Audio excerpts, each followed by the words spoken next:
This is chapter 16 of The Death of Me. We're in my office. Well, it's not my office. It was originally a guest room, but then we never have guests over, so we turned it into an office, and now whenever my nephew's over, he stays in there. So yeah. I know you don't care, but fun facts by Ashley. So this is called Losing Our Humanity, the Self-Dehumanizing Consequences of Social Ostracism. So when this article started, it talks about Ubuntu, which is basically an African word, which means I am because we are, which is where the idea that we cannot live without our relationship, the relationship we have with one another, came from. So it was proven that when people hurt or harm others, they dehumanize themselves, or there's dehumanization going on either by the perpetrator or by the victim. Okay, so when to the observer, the perpetrator is seen as dangerous, irrevocable, and unworthy or worthy of retribution. So this also causes harm to one's self-perception, because if other people are thinking about you this way, it will eventually cause you to feel that way about yourself too. Which makes viewing yourself, which means people will begin to view themselves, or perpetrators will begin to view themselves as less human in response to interpersonal transgression in normal response, which is a normal response. Self-dehumanization is an adaptive response to cope with one's transgressions and immoral treatment of others. In this case, the immoral treatment would be ostracism. One predictor for this violence would be the failure to engage with one's self-relevant consequences for one's actions. People often prefer to engage in self-serving or ego-protective responses rather than facing what they did and looking for a solution in order to reduce their personal responsibility and in order to reduce the significance of what they're doing. So these are called scapegoat strategies, meaning they're like escaping their feelings, they're escaping the responses they should be going through. So these perpetrators would not dehumanize themselves if the perpetrators were able to explain why they did what they did, obviously. It is argued that, these are the hypotheses, that perpetrators engage in self-dehumanization when victims are viewed as thinking, feeling humans who have been disrespected and who have had a reduction of their dignity, kind of thing. And when people feel they have reduced their own humanity, they become motivated to engage in pro-social behavior. Pro-social behavior meaning something to help others. So I'm going to talk about it more later, but in two of the studies, one, how they tested pro-social behavior was asking people at the end of the study if they wanted to go to another study that was supposedly happening, but it actually wasn't. It was just a part of that study. Or self-sacrifice. So study number 1, there's a total of 4 studies. So study number 1 had 53 undergrads, 36 women, 17 men. The mean age was 18.43. They were asked to spend 10 to 15 minutes explaining a moment where they felt rejected or socially excluded from another person, and then to describe or to write for 10 to 15 minutes on an everyday interaction they've had with another person. At the end of that, they were asked how immoral they felt their actions were.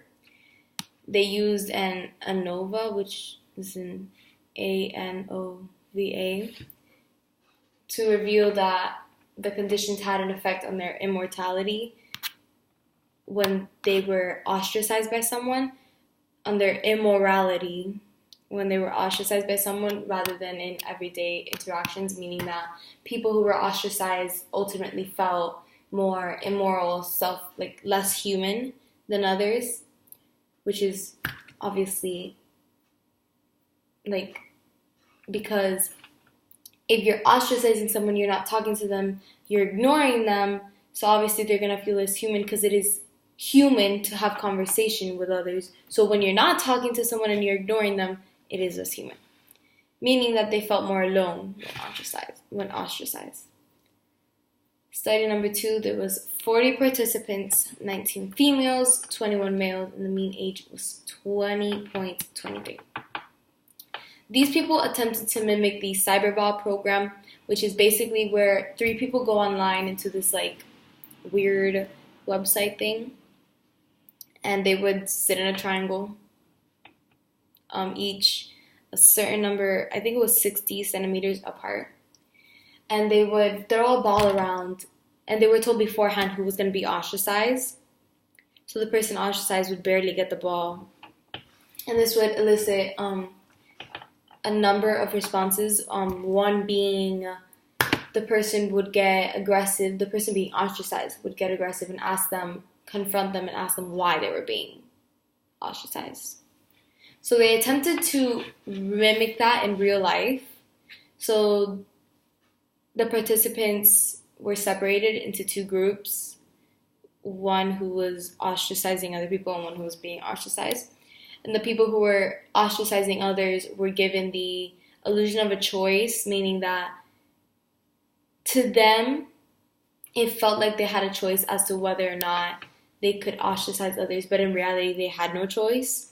And all they had to do was throw a ball around while having a conversation for 3 minutes while the person leading the experiment was out of the room. In the end, the participants viewed themselves more negatively when they were ostracized rather than when they were included, and they felt they had a less positive effect, which is obvious. If you feel more negative, you have less positive effect. Whatever. There was also a social disconnect among those who were ostracized, which is clear because if you are ostracizing someone, you're ignoring them, there's going to be a social disconnect.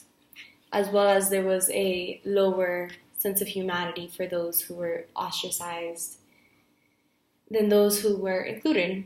I'm not going to get into that because I talked about it more in the first study, because people want to have conversations. If you are ostracized, you can't have the conversation. Study number 3, there was 84 undergrads, 54 women, 30 men. The mean age was 23.04. Okay, participants would rate themselves on their immortality levels, and they completed this thing called SSES, which is made to assess global self-evaluation, and the PANS. Then at the end of the study, participants were asked whether or not they wanted to participate in another study that was happening in the building next door as a way to test pro-social behavior, because obviously it would be pro-social to help someone, to be a participant for someone in their study. I hope people are pro-social when I'm looking for participants. God, please. And as a way to test the hypothesis they had that when they were ostracizing others, they would feel bad, so they would engage in pro-social behaviors. They told them, hey, there's a study going on next door. Would you be willing to go? Yes or no? Yeah. So 7 participants gave details as to why they couldn't go to the next study, so they were all removed. And there was 29 participants who denied and said they wouldn't go to the next study. Meanwhile, 47% said they would. So 47 out of the first, hold on, let me do the math with my calculator. So it's 84 minus 7. 47 divided by,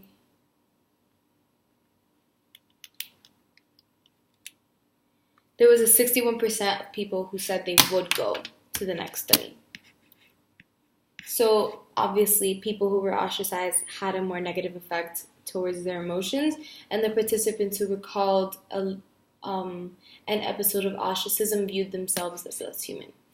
For the last study, there was 33 undergrads, 18 women, 15 men. The mean age was 22.7. In this study and in, I believe, the second or third study, the participants were given $10 as a reimbursement for their time. So these participants were asked to participate in 3 tasks and were given random assignment to 2 conditions. They were supposed to engage in a conversation for 3 minutes. They had, once again, the illusion of choice where it was like, oh, I could have not been the person to ostracize others. I was given the choice not to, but I decided I was. Except they really weren't given the choice.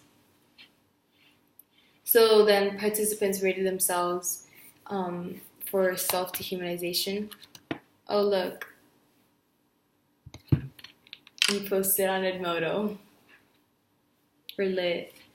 Anyways, so they were supposed to test themselves, rate themselves, to see how immoral they were. They completed the SSES once again, which was to assess global self-evaluation. And they once again did the pro-social effect thing where they were asked, do you want to go to the study next door or the next building, blah, blah, blah. So, people who were ostracized experienced reduced global self-evaluation. And when they were asked to ostracize others, they had a lower sense of humanity.